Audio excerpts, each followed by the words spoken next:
Hello, നമസ്കാരം. ബൽറാമാണ്. തൃത്താലയിലെ LDFന്റെ സ്ഥാനാർത്ഥി. കഴിഞ്ഞ 5 വർഷവും സ്പീക്കറും മന്ത്രിയൊക്കെ ആയിട്ട് കാറും പരിവാരവും ആളും സന്നാഫും ഒക്കെ ആയിട്ട് അങ്ങോട്ടും ഇങ്ങോട്ടും നടന്നിരുന്ന ആള് അവസാനത്തെ 1-2 മാസമായിട്ടെങ്കിലും നാടിന്റെ വികസനത്തെ കുറിച്ച് ചർച്ച ചെയ്യാനും സംവദിക്കാനും ഒക്കെ തയ്യാറാവുന്നു എന്നുള്ളത് തന്നെ ഒരു നല്ല മാറ്റമായിട്ട് ഞാൻ കാണുകയാണ്.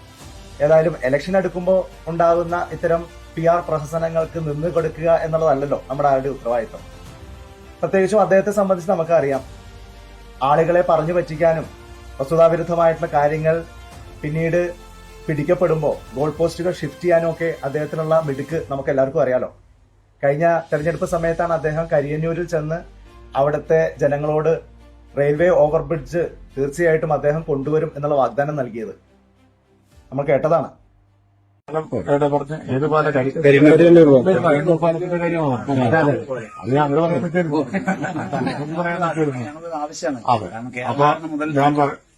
തൃത്താലയിൽ LDF ജയിച്ചാൽ ഉറപ്പാണ് കരിയന്നൂർ പാലം.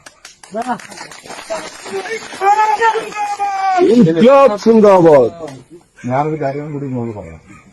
നമ്മള് LDF പറ്റാത്ത കാര്യം പറഞ്ഞിട്ട് ആളെ പറ്റിക്കാറില്ല. അമ്പിളിമാവനെ പിടിച്ചേരാന്ന് പറയാറില്ല. ചെയ്യാൻ പറ്റുന്ന കാര്യം പറയൂ, പറഞ്ഞിട്ടുണ്ടെങ്കിൽ അത് ചെയ്തിരിക്കും. ആ ഉറപ്പും പറയാം. നിങ്ങളൊരു കാര്യം പറഞ്ഞാൽ അത് ചെയ്യും, ഉറപ്പാണ്. LDF എന്ന് പറഞ്ഞാൽ ഉറപ്പാണ്. ഈ പരുത്തൂർ പഞ്ചായത്തിൽ 10 വർഷമായിട്ട് ആളുകൾ കാത്തിരിക്കുന്ന കരിയന്നൂർ റെയിൽവേ മേൽപ്പാലം, ആ ഉറപ്പാണ് ഈ സ്വീകരണ കേന്ദ്രത്തിൽ എനിക്ക് നൽകാനുള്ളത്. എന്നിട്ട് ഇപ്പോ അതിന്റെ അവസ്ഥ എന്തായി എന്നുള്ളത് അദ്ദേഹം മിണ്ടുന്നേ ഇല്ല. കരിയന്നൂർ ഓവർബ്രിഡ്ജ് എന്നുള്ളത് ഇന്ന് സംസ്ഥാന സർക്കാരിന്റെ പരിഗണനയിൽ പോലും ഇല്ലാത്ത ഒരു പദ്ധതിയായി മാറിക്കഴിഞ്ഞിരിക്കുന്നു. അത് പൂർണ്ണമായി ഉപേക്ഷിക്കപ്പെട്ട ഒരു പദ്ധതിയായി മാറിക്കഴിഞ്ഞിരിക്കുന്നു എന്നുള്ളതാണ് യാഥാർത്ഥ്യം. അങ്ങനെയുള്ള ആള് ഇപ്പോ ഒരു പ്രോഗ്രസ് റിപ്പോർട്ടിന്റെ പേരിൽ സംവാദത്തിനും ചർച്ചയ്ക്കുമൊക്കെ ആയിട്ട് വെല്ലുവിളിക്കുകയാണ്.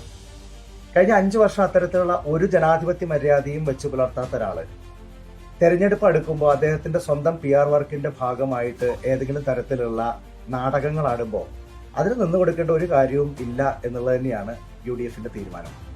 കഴിഞ്ഞ 15 വർഷവും ജനങ്ങളുമായി നിരന്തരം തൃത്താലയുടെ വികസനവുമായി സംവദിച്ചിട്ടുള്ള, ആ നിലയിൽ മുന്നോട്ട് പോകുന്ന ഓരോ ചുവടുവെപ്പിനെ കുറിച്ചും ഈ നാട്ടിലെ ജനങ്ങളുമായിട്ട് കമ്മ്യൂണിക്കേറ്റ് ചെയ്തിട്ടുള്ള ഒരാളെന്നുള്ളതിൽ കോൺഫിഡൻസോട് കൂടി തന്നെ എനിക്ക് പറയാൻ സാധിക്കും. കഴിഞ്ഞ 5 വർഷമല്ല, അതിനു മുമ്പുള്ള 10 വർഷമല്ല, അതിനു മുമ്പുള്ള 20 വർഷമല്ല, ആ 35 വർഷത്തെയും തൃത്താലയുടെ വികസന ചരിത്രം നമുക്ക് ഒന്നിച്ചെടുത്ത് ചർച്ച ചെയ്യാൻ ഒരു മടിയുമില്ല, ഒരു തരത്തിലുള്ള ഭയാശങ്കയും അക്കാര്യത്തിലില്ല.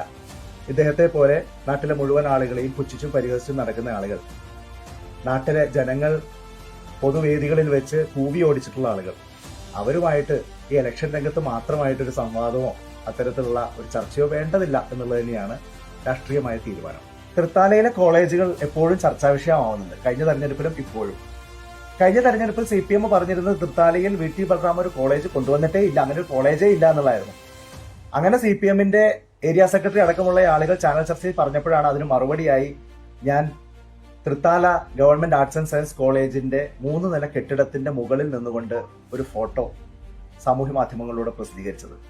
പൂർണ്ണമായി MLA ഫണ്ട് കൊണ്ട് നിർമ്മിച്ച കേരളത്തിലെ ആദ്യത്തെ കോളേജ് കെട്ടിടമാണ് അത് എന്നുള്ളത് അഭിമാനത്തോടു കൂടി ഞാൻ ചൂണ്ടിക്കാണിക്കാൻ ആഗ്രഹിക്കുകയാണ്. ഇപ്പോഴത്തെ മന്ത്രിയും തൃത്താലയിൽ ഒരു കോളേജൊക്കെ പ്രഖ്യാപിച്ചിട്ടുണ്ടല്ലോ, ഒരു നഴ്സിംഗ് കോളേജ്. അവിടെ അഡ്മിഷൻ ആവാൻ പോവുകയാണ്, ക്ലാസ് തുടങ്ങാൻ പോവുകയാണ് എന്നൊക്കെയാണല്ലോ അവകാശവാദം. എനിക്ക് അദ്ദേഹത്തോട് പറയാനുള്ളത്, എവിടെയാണ് ആ കോളേജ് എന്ന് ആരെങ്കിലും ചോദിച്ചാൽ ഞാൻ ചെയ്തതുപോലെ കെട്ടിടത്തിന്റെ മുകളിൽ കയറി നിന്ന് ഫോട്ടോ എടുക്കാനൊന്നും നിൽക്കണ്ട. കാരണം തകര ഷീറ്റാണ്, ഇടിഞ്ഞു പൊളിഞ്ഞ് താഴെ വീഴും.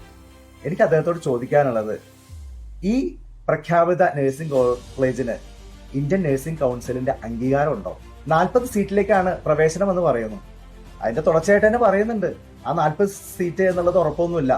ഇതിന്റെ പരിശോധനയൊക്കെ നടത്തി കഴിഞ്ഞിട്ട് എത്രയാണോ സൗകര്യം ഇവർ ഒരുക്കുന്നത് അതിന്റെ അടിസ്ഥാനത്തിൽ സീറ്റുകളുടെ എണ്ണം കുറയാനും കൂടാനും സാധ്യതയുണ്ട് എന്നുള്ളതാണ്. അപ്പോ യാതൊരു ഉറപ്പുമില്ലാതെ, യാതൊരു ക്ലാരിറ്റിയും ഇല്ലാതെ ഒരു പദ്ധതി ഈ അവസാന നിമിഷത്തിലേക്ക് എന്തിനാ വെച്ചത്? എന്തിനാ ഈ 2026 മെയ് മാസത്തിൽ തന്നെ അഡ്മിഷൻ നടത്താൻ നിൽക്കുന്നത്? നിങ്ങൾക്ക് എന്തുകൊണ്ട് ഇത് 2023 2024 കോളേജ് പ്രഖ്യാപിച്ച് ആ മാർച്ചിലും ആ മെയ്യിലും ഒക്കെ അതിന്റെ അഡ്മിഷൻ നടപടികളുമായിട്ട് മുന്നോട്ട് പോകാനുള്ള അവസരം ഉണ്ടായിരുന്നല്ലോ. അങ്ങനെയാണെങ്കിൽ ആളുകൾക്ക് ഓൺലൈനായിട്ട് തന്നെ അപേക്ഷിക്കായിരുന്നു. ഈ ഓട്ടോറിക്ഷ വിളിച്ച് പോകേണ്ട അവസ്ഥ ഉണ്ടാകുമായിരുന്നില്ല. ഏതായാലും നിങ്ങളുടെ 5 വർഷത്തിന് ശേഷം നിങ്ങൾക്ക് ചൂണ്ടിക്കാണിക്കാനുള്ളത് ഈ തകരപ്പാട്ട ഷീറ്റുള്ള വാടക കെട്ടിടം മാത്രമാണ് എന്നുള്ളത് നിങ്ങളുടെ തന്നെ യഥാർത്ഥ വികസന വാദങ്ങളെ, അതിന്റെ പൊള്ളത്തരത്തെ ജനങ്ങൾക്ക് മുമ്പിൽ തുറന്നു വെക്കുന്നുണ്ട്. തൃത്താല കോളേജിനെ കുറിച്ചും എനിക്ക് ചോദിക്കാനുള്ളത് തന്നെയാണ്. ഒരു പുതിയ കോഴ്സ് ഞാൻ കൊണ്ടുവന്ന കോളേജിൽ നിങ്ങൾക്ക് കൊണ്ടുവരാൻ പറ്റിയോ? 5 വർഷമായിട്ട് ഒരു പുതിയ കോഴ്സ് എന്താ നടക്കാതെ പോകുന്നത്? അവിടെ ഒരു കെട്ടിടം, ഞാൻ നേരത്തെ പറഞ്ഞ പോലെ MLA ഫണ്ട് കൊണ്ടുണ്ടാക്കിയ കെട്ടിടത്തിന് പുറമെ കിഫ്ബി വഴി സംസ്ഥാന സർക്കാർ പ്രഖ്യാപിച്ച കെട്ടിടം തന്നെയാണ്. 2017 ആ 2017 പ്രഖ്യാപിച്ച കെട്ടിടത്തിന്റെ ഭരണാനുമതി 2020 പുറത്തിറങ്ങിയതാണ്. അതിന്റെ ടെൻഡർ നടപടികൾ പൂർത്തീകരിച്ചതാണ്. അതിന്റെ അഗ്രിമെന്റ് സൈൻ ചെയ്തതാണ്. അതിന്റെ നിർമ്മാണ പ്രവർത്തനങ്ങൾ ഫിസിക്കലായി ആരംഭിച്ചതാണ് തെരഞ്ഞെടുപ്പിന്റെ തൊട്ടു മുന്നോടിയായി തന്നെ. ഞാൻ ചൂണ്ടിക്കാണിച്ചിരുന്നു, ആ കെട്ടിടം ഒരു ഫോട്ടോ എടുക്കാൻ വലുപ്പത്തിലേക്ക് വന്നിട്ടില്ല. പൂർത്തീകരിച്ച ഫോട്ടോ എടുക്കാൻ എനിക്ക് അവസരം ഉണ്ടായിട്ടില്ല. അത് ഞാൻ തെരഞ്ഞെടുപ്പ് യോഗത്തിൽ ചൂണ്ടിക്കാണിച്ചതിനെ നിങ്ങൾ അടർത്തി മാറ്റി പരിഹസിക്കാൻ നോക്കുന്നുണ്ട്. പക്ഷെ യാഥാർത്ഥ്യങ്ങൾ നിങ്ങൾക്ക് തെളിയിക്കാമല്ലോ. ആ കെട്ടിടം അവിടെ യാഥാർത്ഥ്യമാക്കുന്നതിൽ നിങ്ങളുടെ പങ്കെന്താണ്? നിങ്ങൾക്ക് ഏത് തരത്തിലുള്ള ഇടപെടലാണ് നടത്തേണ്ടതായിട്ട് വന്നത്? ഇലക്ഷന് മുൻപ് തന്നെ 2 മാസം മുമ്പ് തന്നെ ഫിസിക്കലായി നിർമ്മാണ പ്രവർത്തനം ആരംഭിച്ച ഒരു കെട്ടിടം സ്വാഭാവികമായിട്ട് 1 വർഷം 1.5 വർഷത്തിന് ശേഷമാണ് നിർമ്മാണം പൂർത്തീകരിക്കപ്പെടുക.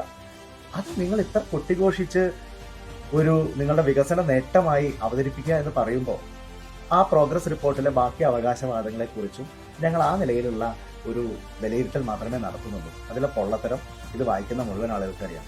കാരണം ഒരു നാടിനെ നുണ പറഞ്ഞ് ഹാപ്പിയാക്കാൻ പറ്റില്ല. ഒരു നാടിനെ അവരുടെ ഓർമ്മകളിൽ നിന്ന് അടർത്തി മാറ്റാൻ പറ്റില്ല. നിങ്ങൾ നിങ്ങളുടെ PR നാടകങ്ങളുമായിട്ട് മുന്നോട്ട് പോവുക. ഞങ്ങൾ ജനങ്ങളോട് പറയാനുള്ളത് പറഞ്ഞുകൊണ്ടേയിരിക്കും. അതിന് മറുപടികൾ ഉണ്ടെങ്കിൽ അതും നിങ്ങൾ ജനങ്ങളോട് പറയുക. കാരണം നിങ്ങളാണ് അധികാരികൾ, നിങ്ങളാണ് ഭരിച്ചിരുന്നവർ, നിങ്ങൾക്കാണ് എല്ലാ പദവികളും സന്നാഹങ്ങളും എല്ലാ അവസരങ്ങളും ഉണ്ടായിരുന്നത്. നിങ്ങൾ ചെയ്ത കാര്യങ്ങൾ നിങ്ങൾ ജനങ്ങളുടെ മുഴുവൻ വെച്ചോളൂ. ഒരു സംശയവുമില്ല, ജനങ്ങൾക്ക് കൃത്യമായിട്ടത് മനസ്സിലാവും. ഞങ്ങളുടെ കോൺഫിഡൻസ് അതാണ്.